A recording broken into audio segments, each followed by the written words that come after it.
merveille de la guerre. C'est beau ces fusées qui illuminent la nuit. Elles montent sur leur propre cime et se penchent pour regarder. Ce sont des dames qui dansent avec leur regard pour yeux, bras et cœur. J'ai reconnu ton sourire et ta vivacité. C'est aussi l'apothéose quotidienne de toutes mes Bérénices dont les chevelures sont devenues des comètes. Ces danseuses surdorées appartiennent à tous les temps et à toutes les races.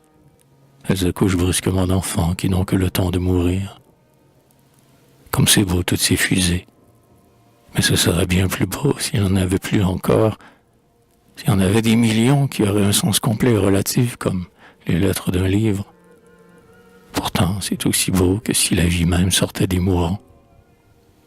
Mais ce serait plus beau encore s'il y en avait plus encore. Cependant, je les regarde comme une beauté qui s'offre et s'évanouit aussitôt. Il me semble assister à un grand festin éclairé à Julie Arnaud. C'est un banquet que s'offre la terre. Elle a faim et ouvre de longues bouches pâles. La terre a faim et voici son festin de Balthazar cannibale. Qui aurait dit qu'on pût être ce point anthropophage et qu'il fallut tant de feu pour retirer le corps humain?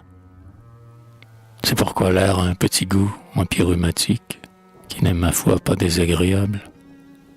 Mais le festin serait plus beau encore si le ciel y mangeait avec la terre. Il n'avale que les âmes, c'est qu'une façon de ne pas se nourrir, et se contente de jongler avec des feux versicolores. Mais j'ai coulé dans la douceur de cette guerre avec toute ma compagnie au long des longs boyaux. Quelques cris de flamme annoncent sans cesse ma présence. Et creusez le lit où je coule en me ramifiant mille petits fleuves qui vont partout.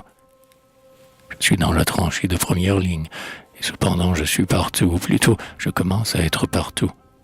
C'est moi qui commence cette chose des siècles à venir. Ce sera plus long à réaliser que non la fable d'Icare volant. Je lègue à l'avenir l'histoire de Guillaume Apollinaire, qui fut à la guerre et sut être partout, dans les villes heureuses de l'arrière, dans tout le reste de l'univers, dans ceux qui meurent en piétinant dans le barbelé, dans les femmes, dans les canons, dans les chevaux, au zénith, au nadir, aux 4 points cardinaux, et dans l'unique ardeur de cette veillée d'armes. Et ce serait sans doute bien plus beau si je pouvais supposer que toutes ces choses dans lesquelles je suis partout pouvaient m'occuper aussi. Mais dans ce sens, il n'y a rien de fait. Car si je suis partout à cette heure, il n'y a cependant que moi qui suis en moi.